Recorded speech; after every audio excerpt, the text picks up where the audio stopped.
جی ناظرین کرام، در فرید پہ ہم حاضر ہیں. ہمارا یہ سرکار دو عالم کا کرم ہے کہ در فرید پہ ہم حاضر ہیں. اللہ پاک سب کو حاضری کی توفیق عطا فرمائے. اور الحمدللہ ہمارے معزز مہمانوں میں ایک بڑی پیاری شخصیت، خوبصورت آواز کے حامل ایک بڑے پیارے مہمان نے ہمیں جوائن کیا ہے، جناب عزت محترم حافظ محمد سہیل نظر صاحب. جناب آپ کا خیر مقدم ہے، جناب آپ کو خوش آمدید کہتے ہیں. اور میں نے بڑھنا ہے سوال کی جانب، شاہ صاحب کی بارگاہ میں حاضر ہونا ہے. شاہ صاحب قبلہ، ہم دیکھتے ہیں تو مشائخ چشت کے اندر بڑے بڑے مقتدر نام، زہد و تقویٰ کے، عبادت کے، ریاضت کے بڑے بڑے امام نظر آتے ہیں. میں چاہتا ہوں کہ مشائخ چشت کے حوالے سے ذرا آپ تعارف پیش فرمائیے. بسم اللہ الرحمن الرحیم. بہت بہت شکریہ قبلہ. اور حضور قبلہ خواجہ صاحب کی گفتگو نے تو ایک اور ہی سما اور منظر باندھ دیا ہے. کیا کہنے. اور اب ہم الفاظ کی دنیا سے احساس کی دنیا میں چلے گئے ہیں. سبحان اللہ. اور یہ چیزیں تو محسوس کرنے والی ہیں. جی جی. اور حقیقی طور پہ میں ابھی اس وجہ کی کیفیت میں ہوں. آپ نے ارشاد فرمایا کہ یہاں عجز اور انکسار کا اظہار کس طرح ہوتا ہے، اور بہت ساری چیزوں کی ہمیں عمومی طور پہ سمجھ نہیں آتی جب ہم ان اولیاء کی بارگاہ میں حاضر ہوتے ہیں. ظاہر ہے ہر انسان کے کہیں نہ کہیں عقیدت ہوتی ہے، رشتہ ہوتا ہے، وابستگی ہوتی ہے. اور خاص طور پہ آج کل جب سوشل میڈیا کا دور ہے، فیس بک کا دور ہے، تو ہر بندے کی مرضی ہے اور آزادی ہے، جس کے مرضی بارے میں جو مرضی کہہ دے. صحیح. تو بعض اوقات ہمیں یہ لگتا ہے کہ یہ قابل برداشت نہیں ہے. ایسے ہی ہے. لیکن جب ہم اپنے شیخ کی بارگاہ میں جاتے ہیں تو وہاں وہی عاجزی، وہی انکسار، وہی تواضع نظر آتا ہے. کہ وہ کہتے ہیں جواب تک نہیں دینا کسی کو، ہر چیز کو برداشت کرنا ہے، کیونکہ اللہ بھی جانتا ہے اور اللہ کا رسول بھی جانتا ہے. سبحان اللہ. تو جب تک یہ عجز کا مزہ آپ نے چکھا نہ ہو تو پھر اسے سمجھنا ممکن نہیں ہے. اللہ اکبر. اب کوئی بابا فرید کے در پہ آیا نہ ہو، جی جی، قربت پائی نہ ہو، تو اسے تو فیض نصیب نہیں ہوگا. آپ کی طرف سے فیض دینے میں کوئی پابندی نہیں ہے، کوئی لینے والا تو ہو نا. اگر آپ خالی دامن آ جائیں اور خالی دامن چلے جائیں پھر یہ تو فرید نہیں ہے. لیکن آپ آ کر دامن ہی نہ پھیلائیں تو پھر مانگنے کا بھی تو کوئی سلیقہ ہے نا. یہ تو عطا فرماتے ہیں جو بھی ان کی بارگاہ میں حاضر ہوتا ہے. تو یہ جو سلسلہ چشتیہ ہے، اس کی ابتدا وہیں سے ہوتی ہے جہاں سے ہر سلسلے کی ابتدا ہونی چاہیے.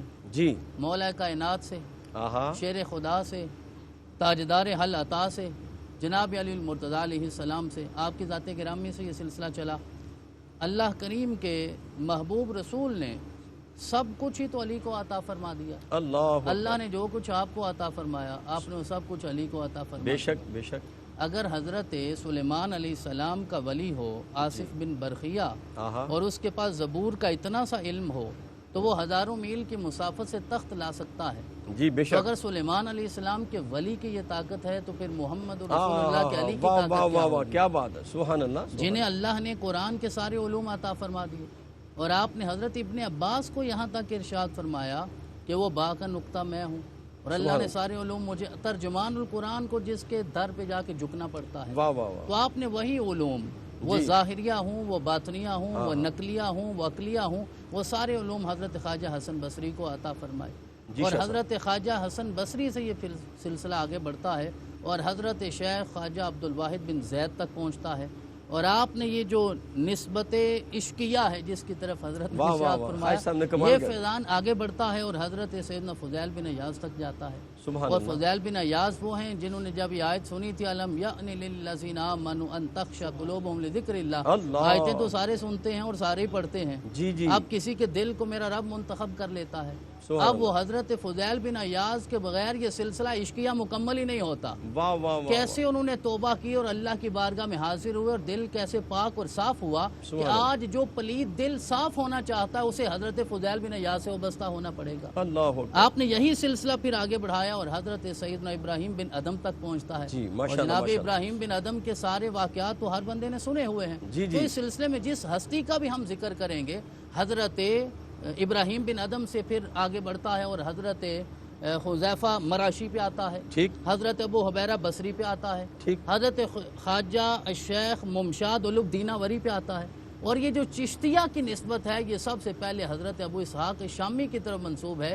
سارے سیرت نگار کہتے ہیں کہ جب آپ اپنے مرشد کریم کی بارگاہ میں گئے، آپ نے نام پوچھا نام کیا ہے، تو انہوں نے کہا میرا نام ابو اسحاق ہے. آپ نے ارشاد فرمایا آج کے بعد تو ابو اسحاق چشتی ہو گیا ہے. واہ واہ. تو یہ جو چشت کی نسبت ہے وہ آپ کی طرف سے ہے. پھر وہ سلسلہ چلتا چلتا حضرت خواجہ معین الدین چشتی اجمیری پہ جاتا ہے, سبحان اللہ. حضرت خواجہ قطب الدین بختیار کاکی پہ جاتا ہے, اور جی. پھر وہاں پہنچتا ہے جہاں ہم آج حاضر ہیں. تو میں یہی عرض کروں گا جب اتنا عجز اتنا نیاز نصیب ہو جائے تو پھر میرا رب اس عاجز کو ہمیشہ کے لیے فرید بنا دیتا. ہاں سبحان اللہ سبحان اللہ.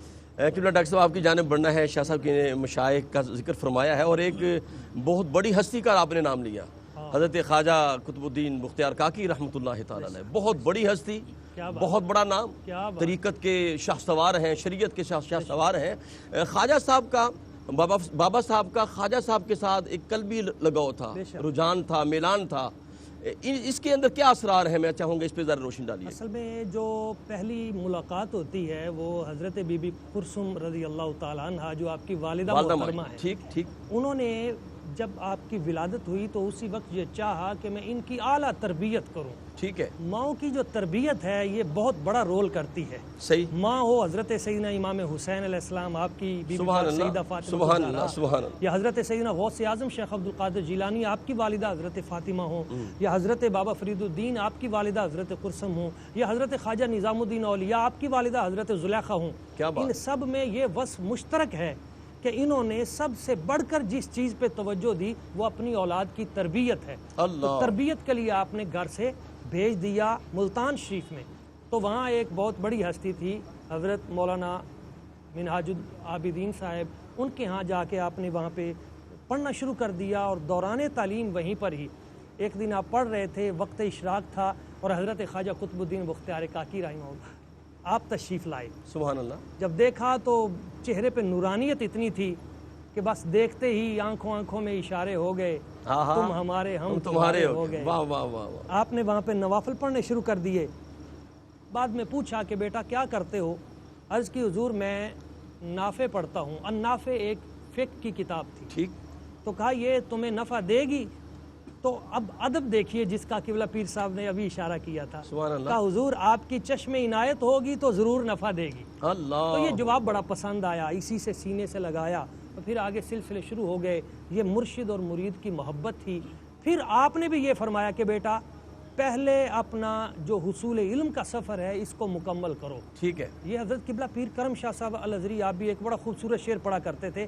آپ کی نظر آپ فرمایا کرتے تھے علم ہی جب نہیں تم میں تو عمل کیا ہوگا, جس خیاباں میں شجر ہی نہیں پھل کیا ہوگا. واہ واہ ڈاکٹر صاحب. اور خاص طور پہ سلسلہ چشتیہ میں جب کسی کو خلافت دیا کرتے تھے, وہ بابا فرید ہوں, حضرت خواجہ نظام پاک ہوں, جب خلافت دیتے تھے تو خلافت کی اولین شرط یہ ہوتی تھی کہ وہ صاحب علم ہو. واہ واہ. اور بلکہ بابا صاحب خود پڑھایا کرتے تھے قرآن مجید, عوارف المعارف اور تمہید ابو شکور سالمی. یہ 3 کتابیں خاص طور پہ آپ کی خانقاہ پہ یہاں پہ جس در پہ ہم بیٹھے ہیں پڑھائی جاتی تھی. اور پھر دوسرا جو سلسلہ تھا وہ خدمت خلق. تو جس وقت انہوں نے علم کا کہا بہت سے ممالک کا آپ نے سفر کیا. پھر حضور بابا صاحب آپ یہاں آئے اور پھر اپنے مرشد کریم کی بارگاہ میں حاضر ہوئے. پھر یہ سلسلہ محبت بڑھا اور پھر آپ نے ان کو مجاہدات پہ لگایا, پھر مکاشفات پہ, پھر مشاہدات پہ, اور پھر وہ وقت آیا جب حضور خواجہ معین الدین چشتی اجمیری آپ خود تشریف لایا. یہ دیکھیں کہ کتنا بڑا یہ خوبصورت منظر ہوگا کہ دادا مرشد بھی ہیں اور آپ کے مرشد کریم بھی ہیں, اور دونوں کہتے ہیں چلیں چل کے فرید کو دیکھتے ہیں. اور آپ اس حجرے میں بیٹھے ہیں اور مجاہدہ کر کر کے حال یہ ہے کہ اٹھنے سے بھی قاصر ہیں.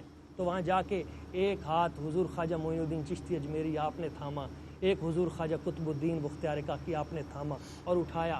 تو اس کیفیت میں اٹھ نہ پائے اور گرے, اور جب گرے تو سر جو تھا وہ اپنے مرشد کے قدموں میں رکھا, اور ہاتھ حضور خواجہ معین الدین چشتی اجمیری دادا مرشد ان کے قدموں میں رکھا.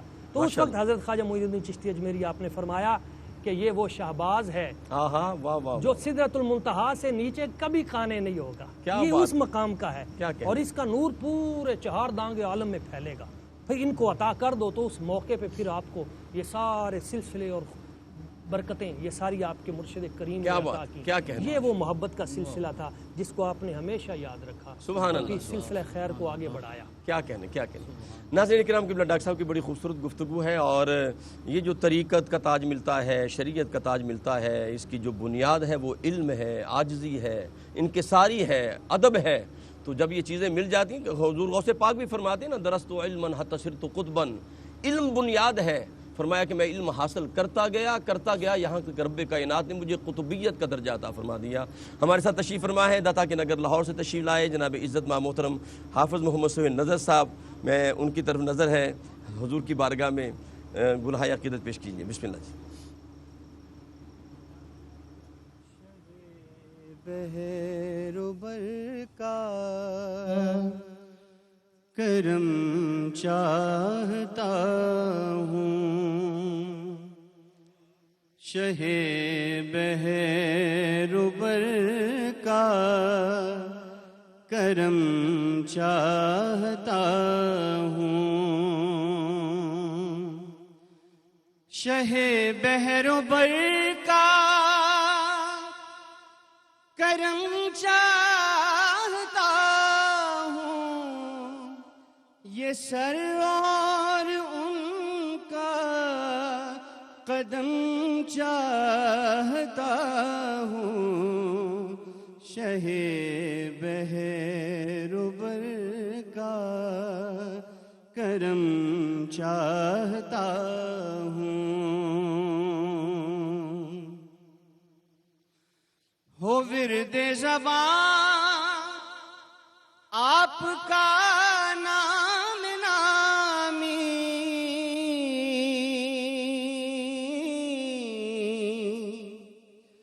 ہو ورد زبان آپ کا نام نامی، وظیفہ یہی دم بدم چاہتا ہوں، شہ بحر و بر کا کرم چاہتا ہوں،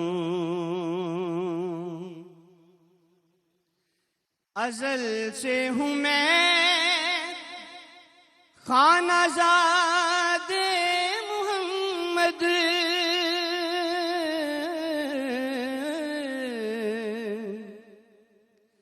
ازل سے ہوں میں خانہ زاد محمد، کفن پہ بس اتنا رقم چاہتا ہوں، شہ بحر و بر کا کرم چاہتا ہوں۔ اور شعر دیکھیے، ٹھہرتی نہیں ہے ذرا بھی طبیعت،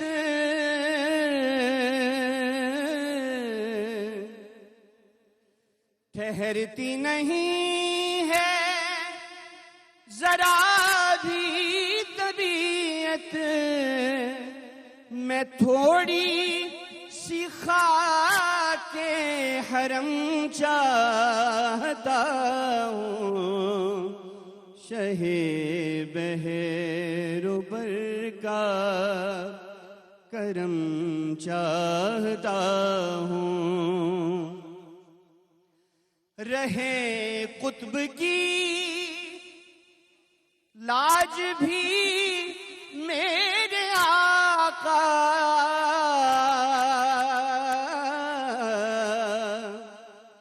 رہے قطب کی لاج بھی میرے آقا، یہی تجھ سے تیری قسم چاہتا ہوں، شہ بحر و بر کا کرم چاہتا ہوں، شہ بحر و بر کا کرم چاہتا ہوں۔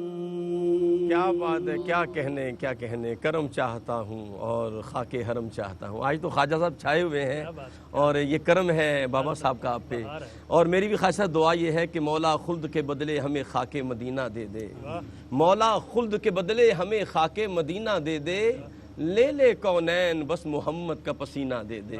ناظرین کرام، وقت ہے بریک کا اور حضور بابا صاحب کا فیض جاری و ساری ہے۔ دامن بچھا کے رکھیں، عجز و انکسار بن کے بیٹھے رہیں۔ ملاقات کرتے ہیں وقفے کے بعد۔ خواجہ